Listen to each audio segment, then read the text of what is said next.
Thank you for the introduction. Yeah, so to repeat myself, my name is Tiina Vuorinen, and nowadays I'm the Printed Electronics and Novel Materials Lead at Avery Dennison Smart Track. And today I'm trying to give you a small glimpse of mass manufacturing of printed RFID with this presentation of roll-to-roll, digital to physical, innovating manufacturing for a sustainable tomorrow. First, a quick history lecture. So the story of Avery Dennison starts 1935 from a world's first self-adhesive label that was used to merchandise products. And when the Avery adhesives then merged with Dennison Manufacturing, Avery Dennison company was formed. And from that small company, Avery Dennison has grown into a global material science and digital identification solution company. We have approximately 34,000 people scattered around 50 countries, and we are a Fortune 500 company. In 2020, Avery Dennison acquired the RFID business from Smart Track, and then Avery Dennison Smart Track was formed, in which I'm working. Avery Dennison business can be divided into two groups. So we have the materials group that is providing the standard label materials, tapes, or graphical or reflective materials. And then we have the solutions group, in which I'm working. They're the intelligent labels, or leveraging the RFID technologies to provide different solutions to enable multi-channel retail or more efficient material flow, or enhanced customer experience and reducing waste. To show you the digital technologies that we are working with, the first two, the barcode and the QR code, those are the graphical parts of the identification. Then comes the UHF, which is the biggest player in this technology field. Then we also work with NFC, passive Bluetooth, and a few different sensors. But today we're going to concentrate on the printed electronics. And to list you some of the physical items that we are tagging, and pointing out the biggest player is the apparel. But also in the future, we are seeing that food sector will definitely be very interesting from the RFID technology point of view, both from the tighter margin products, but also the more expensive ones. And then we come to the sustainability. In Avery Dennison, we see that we have to make a difference in different frontiers. It is not just the sustainable products that we have to make. There's also a corporate social responsibility, and also diversity, equity, and inclusion needs to take place within the company. And the sustainability goals. So the first one are the need to make innovations that will advance the circular economy. It means that the products that we are innovating, they need to match the recycling or composting or reuse needs of the final product. Then the second one is reduce the environmental impact of the operations and supply chain.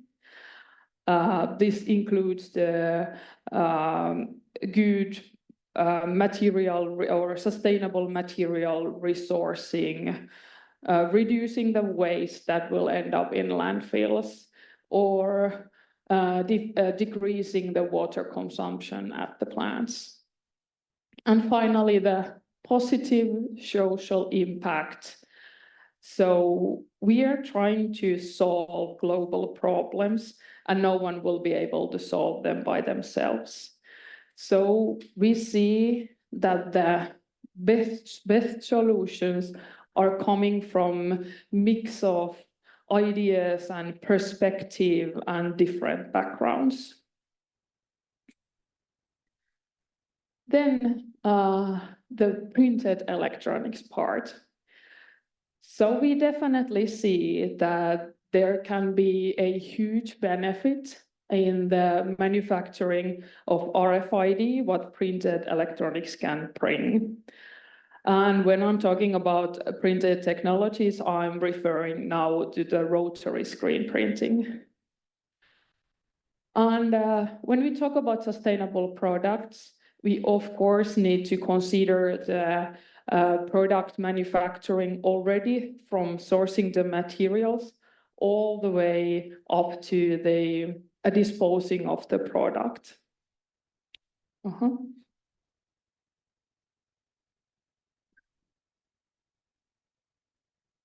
Don't know what to do.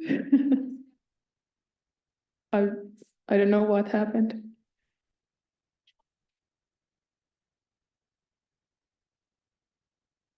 There is a. Okay, now there was a warning there. Yeah, so we need to consider the whole chain from the raw material to the disposing of the final product. And with different products, the sustainability will mean different things. If we have a let's say, a hang tag in a product that you will dispose immediately when you purchase the product, then the requirements are that the hang tag needs to match, for example, the recycling process of the hang tag. Or we might get this by minimizing the antenna material in the hang tag. But if we have a product where the RFID is integrated within the product, the sustainability comes from the fact that the RFID will survive the whole lifetime of, for example, a t-shirt. So it will survive the harsh environments like washing cycles. So the sustainability comes from the durability of the materials. And that's why I like the idea or the printed electronics manufacturing way, because these different requirements from the products can be met with different printing options. So we can, for example, change not just the footprint of the antenna, but also the thickness of the antenna by changing the screen in the printing process. And in that way, we can both modify the material properties and also the performance of the antenna. And one of my favorite things is this. I see that the printed electronics has sort of a built-in material reduction system, since every square millimeter of the printed material will cost. So already in the design phase of the antenna, you have to try to find the minimal amount of material that you still reach the best performance.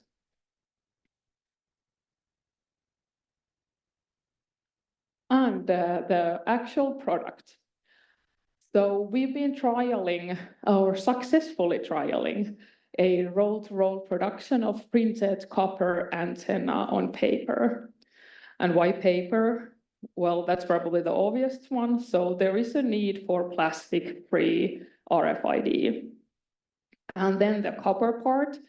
So copper is sort of a nice mixture of providing adequate conductivity so that we could get good performing antennas, but the costing will still stay within a suitable range. And how do you get from laboratory to mass production? I try to divide the process into 4 steps, starting from the printing part and ending into the testing. I would say that the biggest difference between laboratory and mass production, or the 2 biggest differences, are the fast-moving material web and the web tension that we will have due to the long track of material. So you better have a good game plan when you are doing the roll-to-roll printing. And maybe I can give you a few tips that are not a part of the good game plan. So if you have a track running there, make sure that the ink has dried enough so that when you make a multimeter measurement from the moving track, you don't go through the substrate, for example.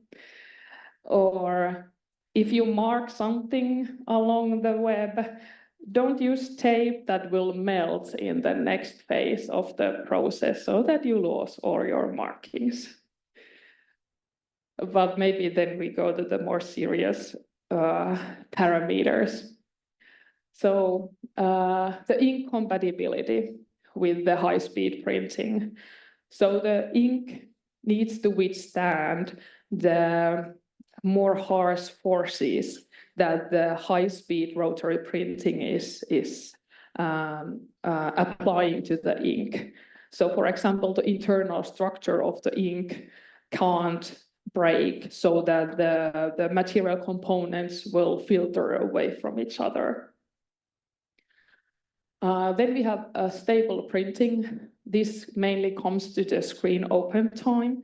So we want to make sure that the material deposit through the screen will remain nice and stable, even though the printing will go on a long period of time. And then the substrate compatibility.